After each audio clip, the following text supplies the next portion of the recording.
Hi everyone, and welcome to the webinar on pitching for your semifinals AquaHacking challenge.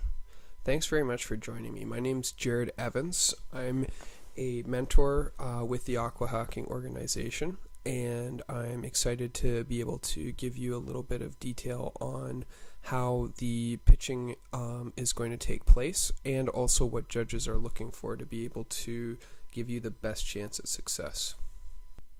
I'd like to note that putting together this webinar was made possible by Aquaforum and University of Waterloo's Water Institute. Thanks very much for your sponsorship. So one thing I want to talk about right off the top is that AquaHacking is a little bit of a different pitch competition than other pitch competitions that you might encounter if you've done startup competitions before, or even seen things online and maybe looked at tips for pitching your startup or pitching your project. This competition for AquaHacking obviously is focusing on big problems that face our waterways, and judges are looking for a mix of environmental, business, and technical considerations within your projects. So you need to ensure that you're hitting all three criteria when you pitch to convince judges that your solution has what it takes to move on to the next round. So don't forget that when you're going through this and trying to create your problem statements, solution guides, all of those type of things that you're going to want in your pitch. Now, a few things before we actually get into the pitch structure itself. I want to talk about some tips before even getting started. First off, who should pitch?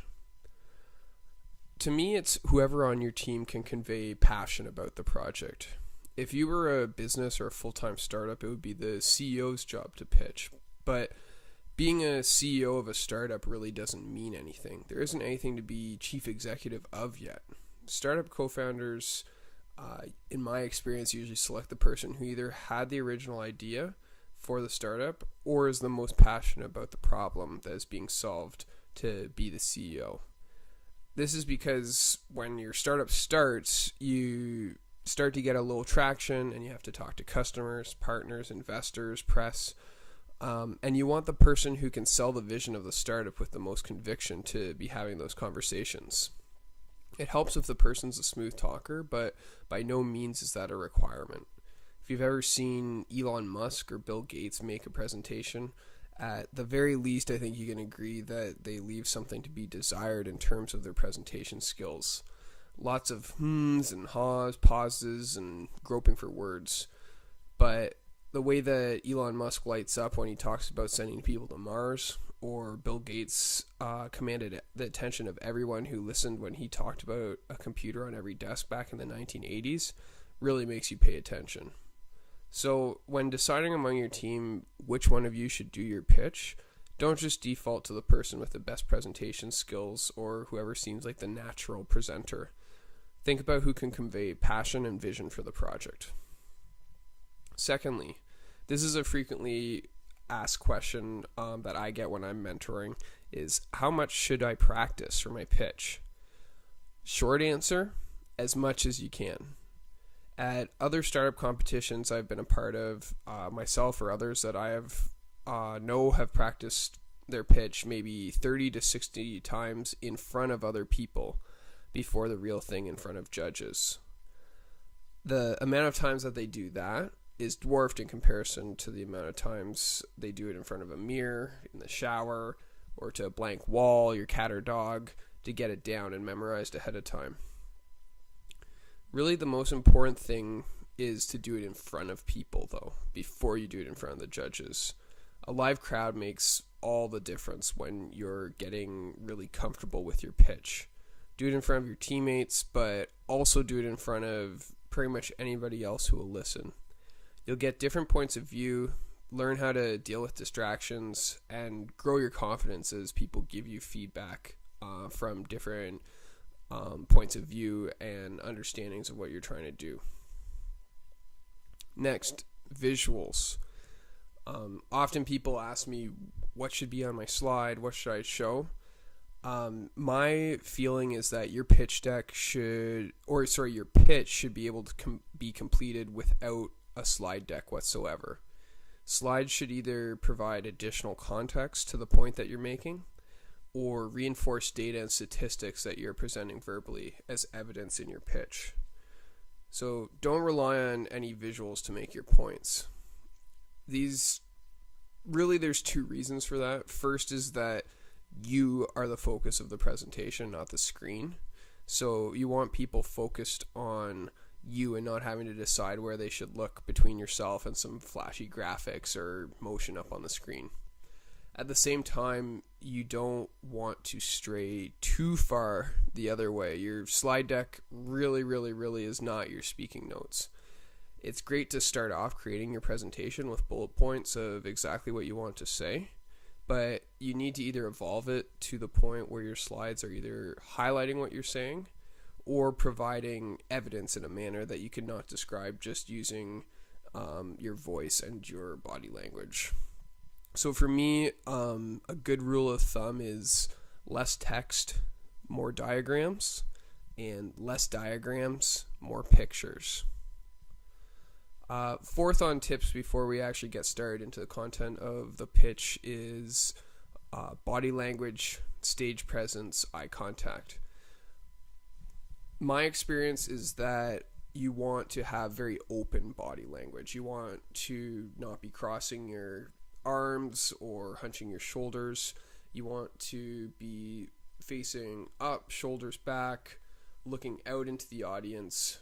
And I think it is very useful to move along the stage a little bit. Obviously, you don't want to be pacing back and forth like a madman, but you do want to have a good presence where it looks like you're comfortable with moving on the stage. Maybe as you're making a certain point to a certain part of the audience, you move over there, you move back. Nice, slow, measured movements, but enough to make it seem like you're very comfortable with the audience. Obviously, this changes if you have a very small stage or you're supposed to speak behind a podium, but if anything, I would ask if I do not have to use the podium if it's there, if it's just optional, because that does sort of segregate you away from the rest of the group. I like to make eye contact with individual people in the audience, but obviously don't hold eye contact for too long. And also make sure that you're sweeping the audience with your gaze so you're engaging everyone and everyone feels included. Microphone placement. This is really important insofar as microphones are a piece of technology and they are very good at what they do, but they don't do everything. Our human ear, when you're having a conversation with somebody, we have great hardware and software in our brains to be able to drown out background noise. We understand what the person maybe is saying from also reading their lips a little bit, doing sort of fill in the blank with our mind, things like that. Microphones don't do any of that. They just pick up sound, and sound decreases in intensity as you get further away, and also is directional as well.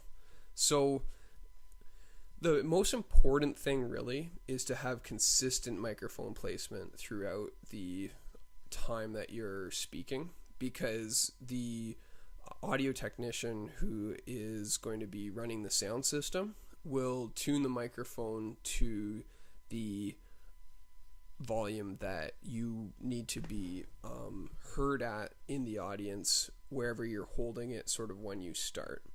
So I usually for a pitch would hold it just in front of my chest. I don't want it up right in my face obscuring the audience's view of my face and what I'm saying, but I do want it up high enough that it's easy for it to pick up sound, and I want to make sure that I'm sort of holding my arm in a way that is consistent with the distance from my mouth and the direction from my mouth, because if I'm moving it all around, up and down, closer and further, you're going to get very loud, very quiet. You're going to be missing certain words, that type of thing. And also the audio technician is going to try to adjust it on the fly to try to make everything work for you, because that's their job.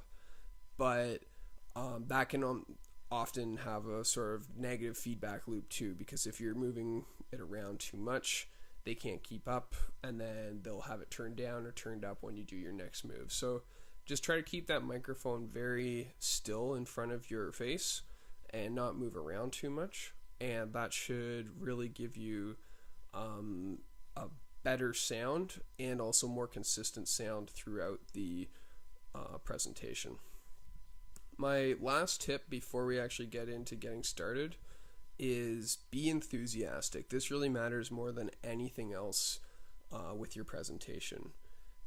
People really buy into you when you seem excited and you seem like you're really engaged in what you're talking about. You can have ums and ahs, you can have slip-ups, miscues, all kinds of things, as long as you really are selling the fact that you are excited and enthusiastic about what you're doing. All right, on to structuring your pitch. Now, I believe the semifinals are 5 minutes, and you can actually have 7 minutes if you make it to the finals. And this is actually quite a long time to pitch. Many pitch competitions only allow 1 minute, 2 minutes. I've seen even 30-second pitch competitions before. That's more of an elevator pitch competition. But 5 minutes is actually a lot of time to fill up, and you should be able to give a very good explanation of your solution and your project with AquaHacking in that 5 minutes. I've added some recommendations for section timing and also sections to include in your pitch here, and you can see in this diagram. Obviously, you're free to adjust this timing, the order, and even included sections based on your unique project and what you feel will make the most impact. But the stages I've recommended here follow a strongly established narrative that people who are used to seeing pitches look for. Just like you don't want to put the cart before the horse in that old saying, you don't want to put your solution before you actually describe your problem. This structure is very similar to what you would try to put together in a regular startup pitch, but I have adjusted my recommended structure somewhat based on the focus of AquaHacking. Like I mentioned at the start, you do have a unique combination of business, environmental, and technology concerns that all go into your scoring for AquaHacking. So you want to make sure that you're providing focus on each of those within these different sections, so you can properly convey what you've tried to build and what you have built to judges and audience. So overall here, I have 11 sections. First is the intro. Second is the big problem that you're solving. Third is the pain point. Fourth is a high-level detail of your solution. And then fifth is the details of your solution. And I'll talk about what the difference is between those two, as well as the difference between your big problem and your pain point when we further get into those sections in here. Sixth is your traction and the process that you're going through to iterate on your project. And seventh is overall market and applications.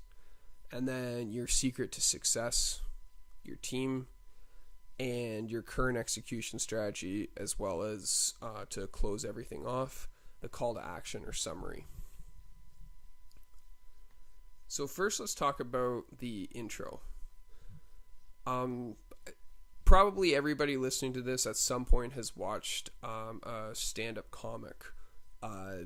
And if you have watched a stand-up comic, if you've watched some really good stand-up comics, when they come on stage to start their act, they just start.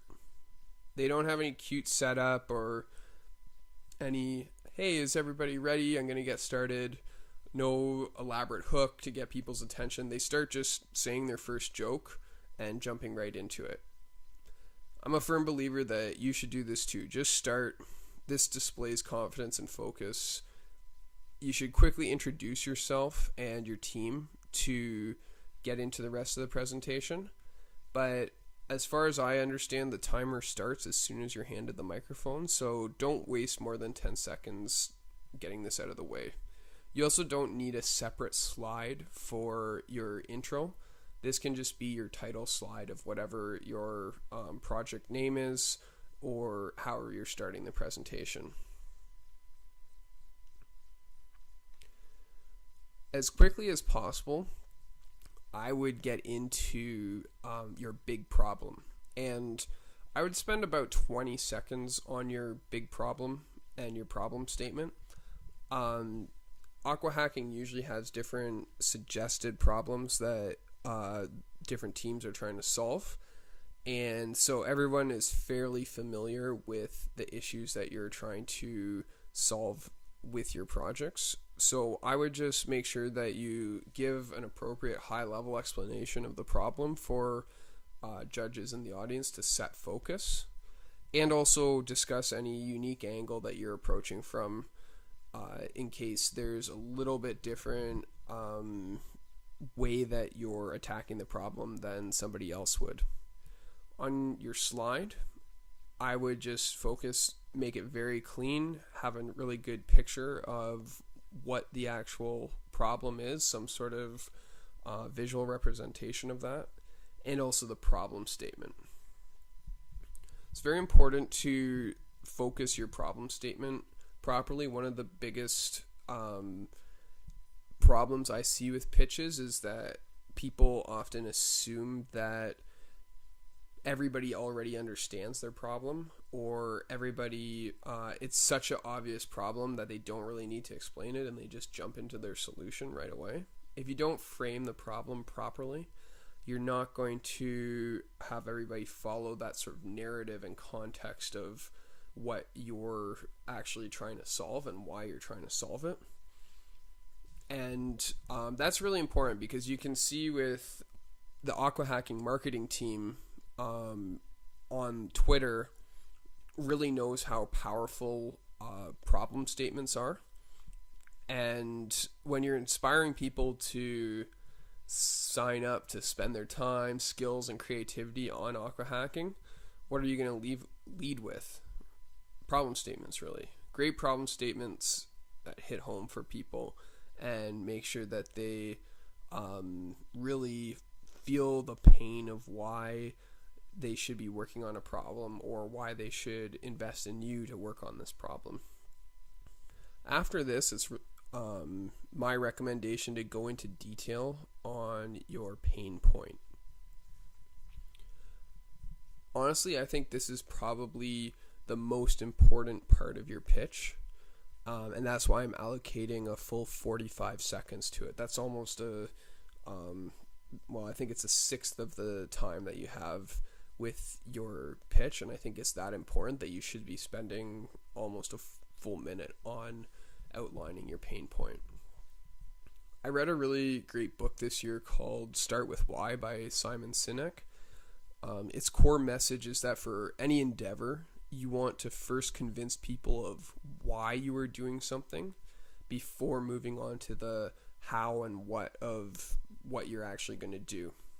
If you start with why, you align everyone on your mission and goals before convincing them of the details of your implementation. Because really, let's face it, even as very productive AquaHacking teams, it's unlikely that your solution is completely polished from any of the three main criteria of technology, business, and environment by the time the semifinals roll around. There's just not enough time to do all of it. Now, that's okay because judges and as you move forward into the future, any investors, prospective employees, or other groups that you might have to pitch, they don't really expect for you to have it all figured out. Investors doing early stage seed investment in companies look for two things above all else: a strong team and an important problem with a strong pain point that the team is solving. Obviously, we'll address the team aspect later, but for now, right at the start of your pitch, it's really important to reel everyone in on your problem.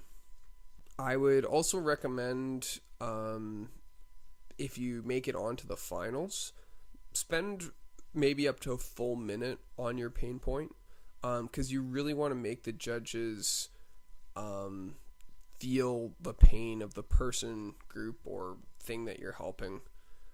A great pain point will really garner much more attention than a fancy solution that you've coded together or built with hardware, or a rock star team that you have full of PhDs.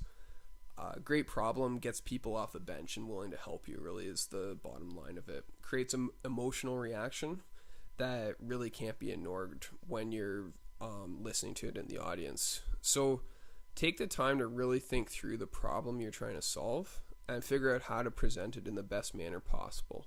Figuring out the unique pain point that people or groups are experiencing means that you really understand your solution space and have the potential to develop a unique solution that others who aren't as obsessed with the issue you're solving, that they won't see. Some good things to think about is how you can explain your pain point.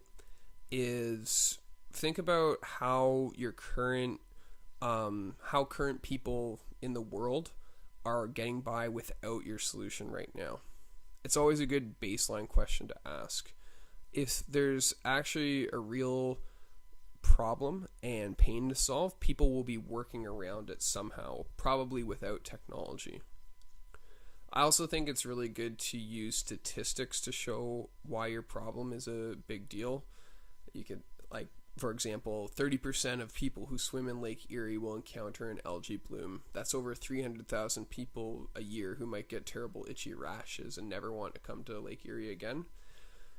Something like that really keys in on people's sort of love of numbers and love of data points, and it gives them a very good talking point to be able to come back to whenever they're wanting to reconvey what you're doing, that type of thing. Now, before we move on, I wanted to quickly talk about this. What if I don't know my customer's pain point? When you're putting your slide deck together, I fully expect that some of you will get to this point, this third or fourth slide, and only start to slowly realize with that sinking feeling that you have to take a couple steps back and go back to the drawing board on your project. You might realize that you're not fully in tune with what your customers, users, or interest groups actually want. It's very possible, especially with the urgency of hackathons where you just want to build, that you don't take enough time to actually get to know your target customers and instead assume that you know what they want based off of your own observations, or even worse, your own assumptions. So forget the pitch competition for a second.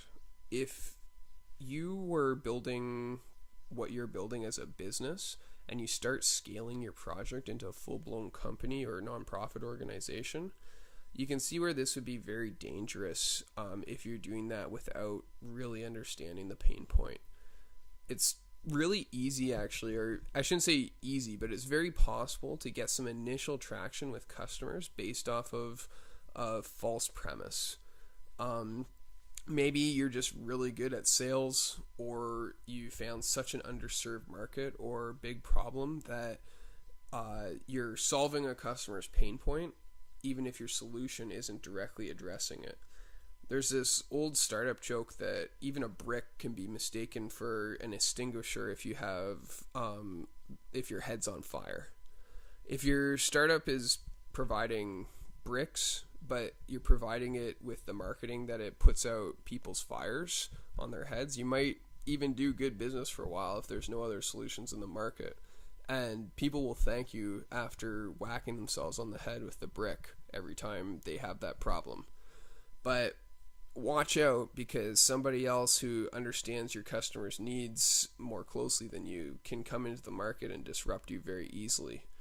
Not many bricks would get sold once somebody introduces buckets of water to this market in our little hypothetical example. The really dangerous part with that, though, obviously besides all the fire and bricks and whacking on the head that I was talking about, is that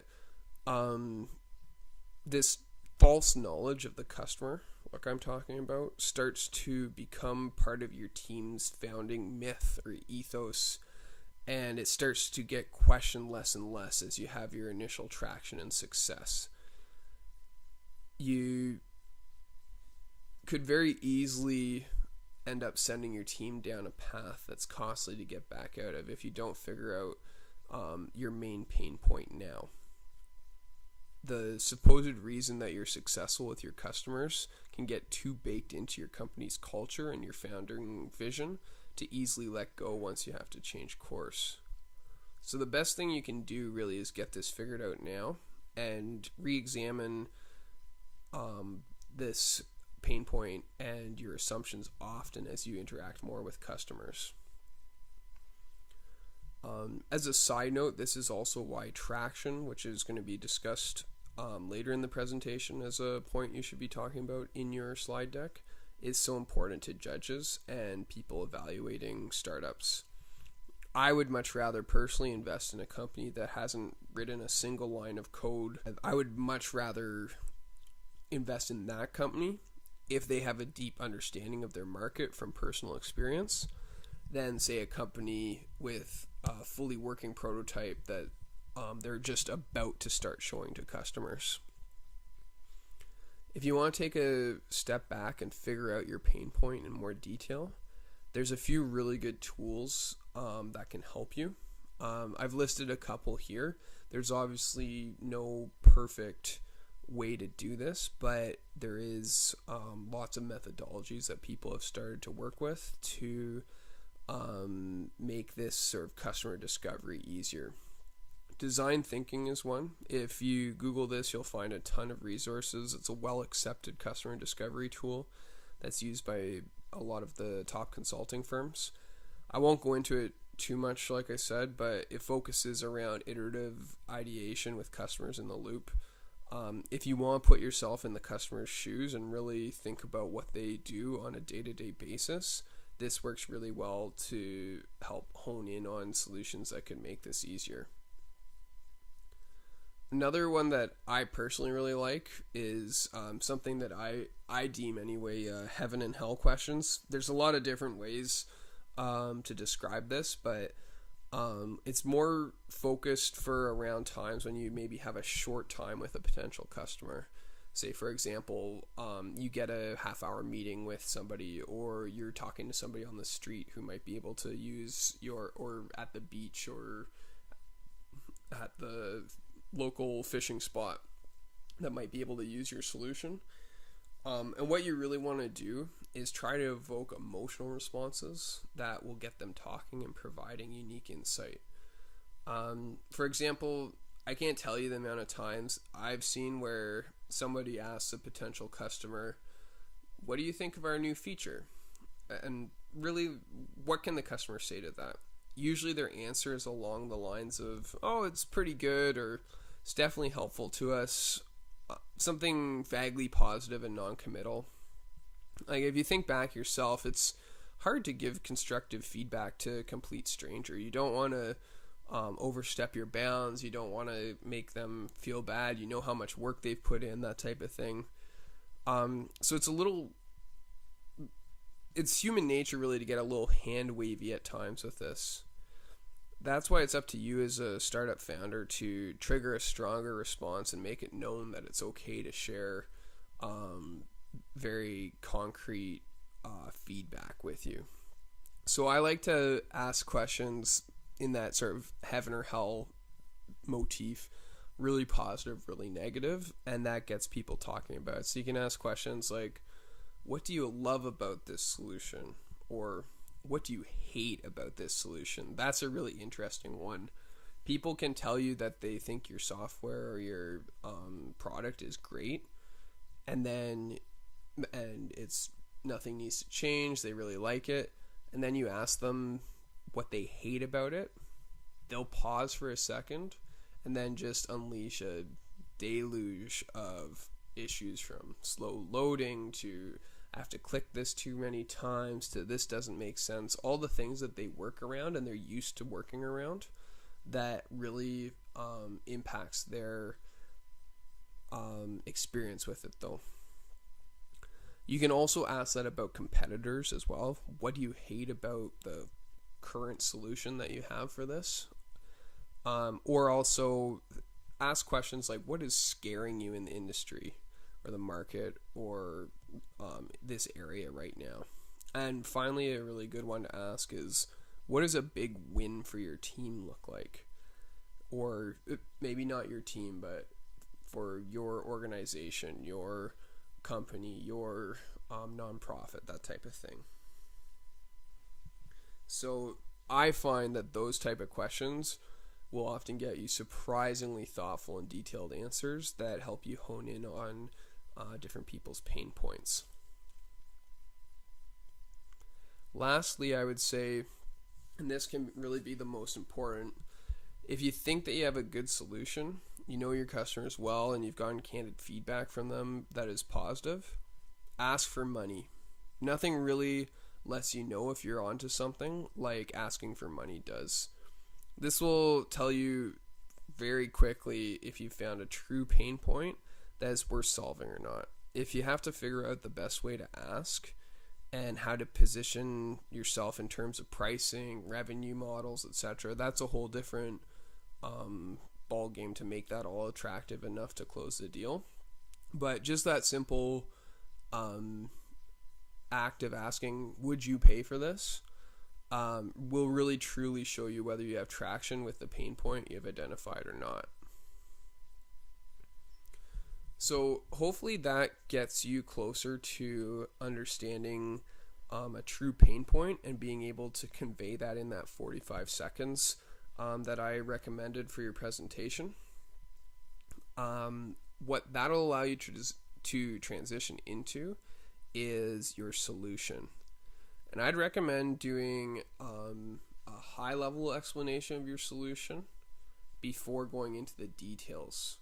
So there's a few different ways that I see people do this. You want to do it fairly quickly, but you want to give people a good sort of, if they just walked out of the pitch right after this, say their phone goes off or something, they should hopefully understand enough about your solution to talk to other people about it and say, oh yeah, that's that team, or that type of thing. Now, I see a few different ways that people often try to do this. I'm going to talk about two ways that I'm not super fond of before getting to the third solution or mission-centric way of discussing this that I think is the best. But the first way that I see people describe this often is sort of the concise buzzword explanation. So, for example, we provide a cloud-based service for algae detection using machine learning trained on massive citizen scientist data sets, something like that. There's all these different buzzwords. There's all these different linking together of concepts. Sounds really hot. Sounds like it's using the latest technology, all of that type of thing. Talks about the big problem. So that's all good, but you want to watch out for over-ladening your solution with those buzzwords and industry-focused areas, because really your solution isn't machine learning. Your solution isn't cloud-based in its core, like those are attributes it has, but that's not what your solution is. So you want to make sure that you're not diving too far into describing how you made your solution, but be more focused on how your solution actually provides value. Another way that I see people do things is comparing themselves to existing products, saying things like, we're the Netscape of algae detection or something like that, so that people can hook onto it, or we're the Google for fish registries or something like that. It does concisely explain what you do and give people an idea of what you're trying to accomplish, but you have the danger of maybe linking yourself too much to that existing product that you're comparing to. And I guarantee you none of those products really use that as a way to describe themselves when they are getting started. So my favorite is definitely focusing on the mission centric solution description. So something like, we're on a mission to eliminate algae blooms on Lake Erie by empowering local residents to get involved. That really rings true to me of what is important of your solution and what you're trying to do. I just have a couple examples here. So these companies, this company has, thankfully, they've changed their landing page at this point, and it's a lot more solution focused, but this is sort of that concise buzzword explanation from them back in 2016 or 2017 when I had interacted with them and run into them, and you can see out SETA, they're saying they're the software starter kit for your SaaS business.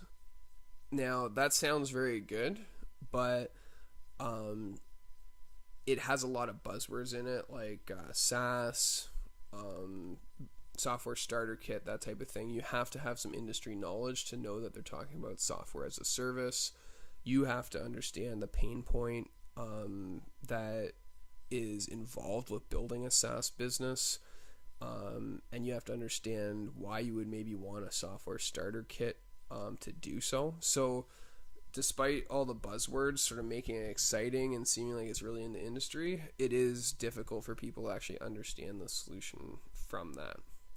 Like I said, these guys are great, and they've changed how they position this at this point, and I think are doing very, very well right now. So if you go to their website now, you'll see a much more solution-focused, mission-centric explanation of what they do. Second, this one came up on my news feed. This company, Revolut, they're saying that they're going to be the Uber of banking. Now, I can guess what that means, but it does sound a little bit pretentious, and it does also sound a little bit grandiose. Do I need an Uber for banking? What part of Uber are they trying to emulate? There's some negative connotations in some cases with Uber now between issues with their executive team and internal workings and all that type of thing. So when you actually dive into it, it's not always the greatest idea to hitch your wagon to another company's vision and focus versus actually describing it yourself. So here's one that I think did a very good job on their landing page with their solution and mission centric focus. Zuora, they actually in this are sort of talking about their almost linking back to their problem, in that customers now expect the subscription experience, and then they show some of the key areas that people actually really want, like memorable experiences, immediate fulfillment, getting their data anywhere in real time, personalization, that type of thing. It really makes you understand that this company is trying to do that for their customers, and boils it down very well. Much easier said than done, It often takes a lot of iteration, and you may even be iterating as you're writing your pitch and going through things. So just be ready for that, and really try to think how you can sort of relate your solution back to your mission of what you're trying to do this for. All right, solution in detail. This is really the what of your presentation. You want to describe your technology. How did you make it? What was the process? How does it work? I think this often I see the solution portion of a pitch. It might be several slides. It might be multimedia. You might have screenshots, diagrams, maybe even a physical instance that you're holding up on stage of your solution. Embedded videos of the solution in action are often really good as well. The one thing I would say is that no live demos allowed. Don't do live demos. If you're doing software or hardware or something, just figure out a way that you can explain your solution without doing a live demo, because they always break no matter what, sort of Murphy's Law. They also waste time because it always takes some time to transition to actually running the demo from your slide deck. It also really interrupts your flow. People sort of get this like expectation. You're probably having to try to set it up and make it work. I would really instead focus on selling the benefits. Often too, honestly, people won't always understand everything going on in a live demo, so it doesn't actually make that much sense to do one. If you think of software you interact with on a daily basis, say like Microsoft PowerPoint or Word or Google Mail or something like that, there's actually a lot going on the screen that you just naturally filter out because you're used to working with that software. And that's very true of software that you create yourself, or also with hardware. You're very intimately familiar with what the hardware does, where you should focus, things like that. And people seeing it for the first time will not have that same ability. So having things go live, just it doesn't do your solution justice. If you do want to demonstrate sort of a live version of something, maybe you have a very killer feature that really only translates when you see it actually work in real time. There's lots of really good screen capture software out there that can help you provide sort of the next steps of recording it, focusing in on certain areas. You can zoom in, you can zoom out, you can show different things, and even highlight different areas of the screen. So just do a quick Google of that, find a good solution that you're comfortable with, and you can work with it. As an example, I'm just going to show a quick video here of the solution portion of a pitch from Water Rangers, who was a earlier winner of the AquaHacking Challenge. So what is it? It's an online platform. It's built on a map. You click the bottom right corner, there's a little button. It targets exactly where you are. So you don't need to know how to do GPS, it does that for you. And then you can filter the map by various parameters like water quality, invasive species, issues, and then we have this idea of groups that you can filter the map as well.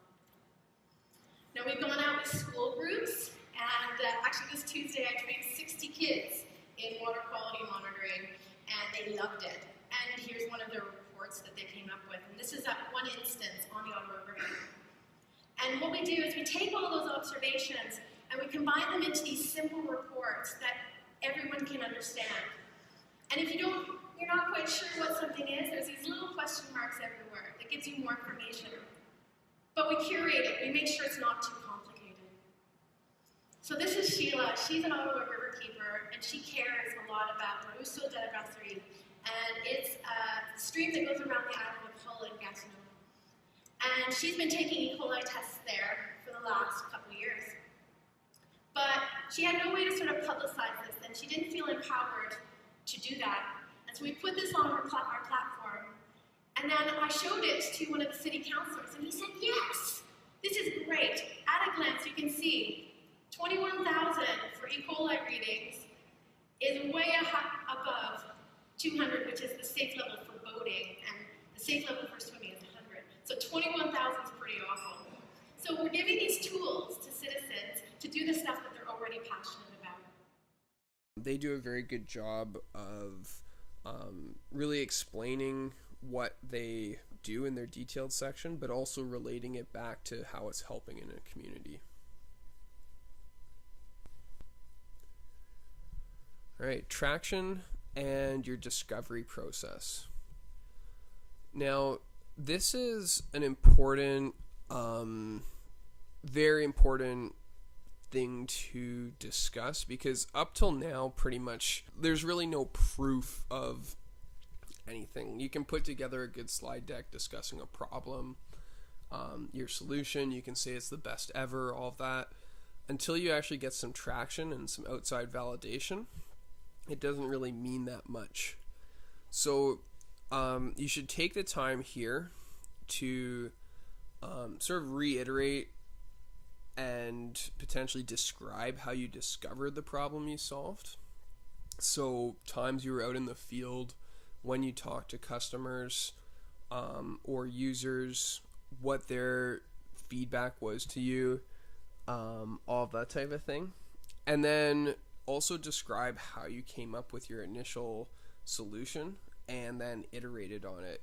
If you're using different modeling, what was the accuracy of the models? What were some of your predictions or hypotheses that came true or didn't work? All of these type of things really show that you put in the time and effort to really understand your problem, and you're not just saying, hey, I'm a genius and figured this out in a couple days. You're saying, I really took the time to understand this problem from an environmental and technological focus, and have iterated on the best solution possible for it. It's also very important to get that back out in front of target user groups and find out what they think of that, and provide that feedback in this section of your presentation as well. Again, what sort of like we were talking about, I'd much rather have a team that has a really good handle on their problem that they're solving than a team that has a fully implemented solution that isn't sure whether it solves a problem. I'd much rather have one happy or excited user than 10,000 lines of code in a project. Finally, the big bonus: did somebody pay or say that they're willing to pay for the solution that you're providing? That really comes back to the business side of the AquaHacking. Obviously, you have three areas: business, environment, and technology, that you're focused on to be able to bring a sort of full project to bear and have that highest chance of success within the competition. The business is very important because you do need to make these self-sustaining and growing projects, and it also is that validation that you're really onto something. Just as an example of a traction and discovery process type of slide, this is from my company, Magic Systems, showing traction that we had with customers back a few years ago. We're sort of showing some of the an award that we had received at the top, as well as some of the customers that we work with, key customers, and some key statistics that we had helped them achieve in their manufacturing processes with our software that does real-time production monitoring. And we also have a few quotes from the customers, actual users saying what they're able to accomplish with our software and what they like about it. This is a pretty busy slide. I would not, especially, well, at your stage, you're not going to have probably this many different customers anyway. Just realistically with the timelines of AquaHacking. So don't feel like you should be trying to emulate this exactly. But then secondly, you probably don't want to make the slide quite this detailed. This is more of a takeaway slide for people who are maybe reading the deck or something like that rather than a pitch competition. But just to give you an idea of the types of things that you might want to throw on a slide, because this has it all. Customer quotes, different customer logos, stats on usage, statistical improvements, explanations of how the software or the solution's being used, any awards that you've received. 2017 we were a top 10 MES solution provider, so obviously we wanted to display that to our potential customers and investors and things like that as well. So that just gives you an idea of some of the examples of traction that you can provide. There's many ways to show traction though. You could be talking about your revenue growth. You could be talking about how many successful tests you've done, how well certain models are working, all kinds of things. But the main thing is show that you aren't just developing in a bubble and running your project in a bubble. Show that you're going out and talking to users, getting their feedback, iterating, and making them happy. Market and applications are very interesting. There's sort of a old rule of thumb that's almost turned into half a joke practically in the startup world of investors don't even want to look at something unless it's a billion-dollar market, right? Because they all want to make those outsized 10 times return on their investments. They want to find the next Facebook or Google or Netflix that can grow to be a billion-dollar company. And well, if you're going to be a billion-dollar company, you need a billion-dollar market, right? Now, this isn't quite the same for AquaHacking because we're more focused on providing solutions to pressing environmental and water conservation issues. But you don't want a one-off solution either, because then you're just really a good consultant. You've solved a problem by doing a good consulting project. You haven't made a product that can actually have a impact repeatably and get that sort of scaling effect. So it is good to understand how big the market for your solution is. Can it be applied to, or how many places can it be applied? How many people would be willing to use it or would be eligible to use it? That type of thing. Also, are there adjacent markets, such as, well, in this case, maybe other municipalities or ecosystems that can use it other than the area you tested it? But really what you're trying to do is show how big do I think this project can get? Is there ramifications with using it that maybe wouldn't be apparent at first glance? And showing this either in terms of money or people or geographic area, that type of thing, is all very important. And it's something that you want to be able to answer concisely in about 30 seconds in your pitch, to give the judges idea that you have thought through the business aspect of it, and have a plan for expanding into that market. Once you've talked about this, I think it's a really good strategy in your pitch to sort of almost do the 1-2 punch of, okay, we just talked about the market and how exciting this is. Let's hit them with that next hit, which is our secret to success. This should be a very concise, quick explanation. I have 15 seconds here, so really not that much time, but what you want to do is convey what you're seeing or doing with your project that no one else is. Why is your project going to continue to grow and be successful where maybe others have failed, or incumbents haven't been able to make a difference, or it seems like there's not really that push otherwise to do this?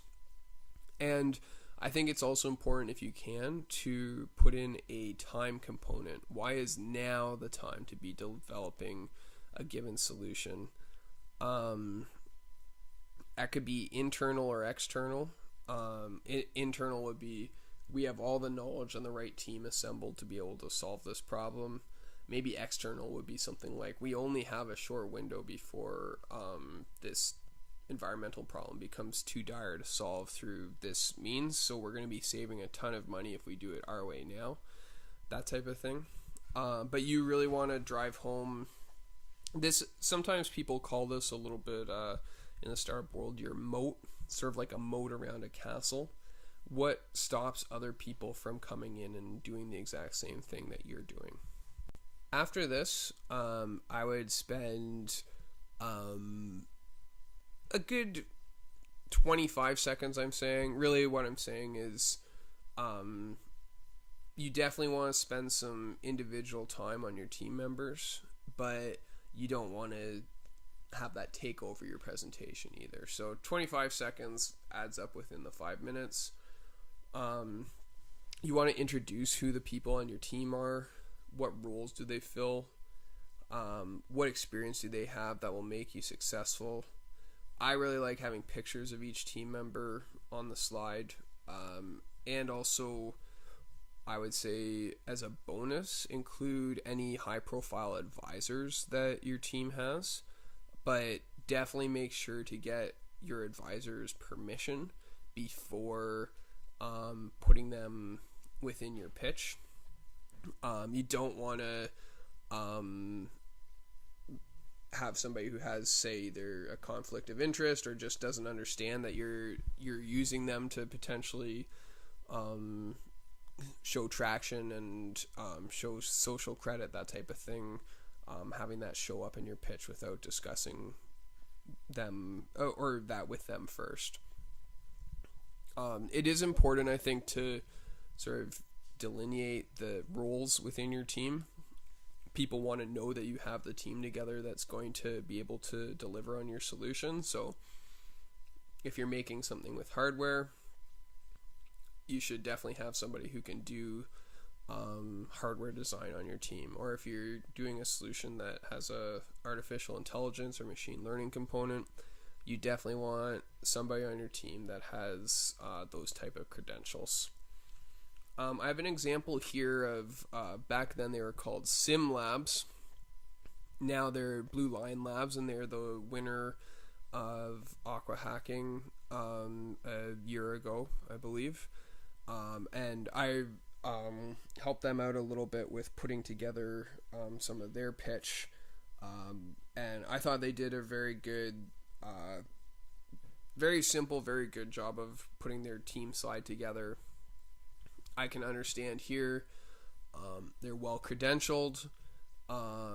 They have people who are understanding aspects of water treatment. They have somebody who can develop artificial intelligence and programming. They are making a hardware sensing device for algae blooms. So they have somebody, a systems design engineer, who can actually put together the hardware, have a good advisor to be able to provide them with unique insight. So I think that this is the type of things that you want to check off. This slide is not by any means very fancy or really, you can tell it's fairly basic. They were trying to just get everything together at the time that they're doing this, but it conveys everything that you need out of it. So we're getting quite close to the end of what you need in your presentation now. this really is the second last thing. So execution. This is all about your strategy moving forward, what your next step is going to be. And really the implication is that if you were to win this challenge, what are you going to be using the prize money that you get for? And this would be the same as if you were pitching to an investor. What would we use the investment for? Or if you're pitching to, say, a press outlet, what we're going to use this increased media presence for? Or if you're pitching to a prospective employee, what do you want them working on when they come on next? But really it's all about execution in terms of, are you going to be investing more in technology? Are you going to be taking this from a prototype to a full version? Are you going to be doing marketing, manufacturing, geographic expansion? So part of this is to show what your ambitions are. Part of it is also to show that you're realistic about what you can do. Obviously, the AquaHacking prizes are very generous, and it's very exciting if you can get that amount of money on your project.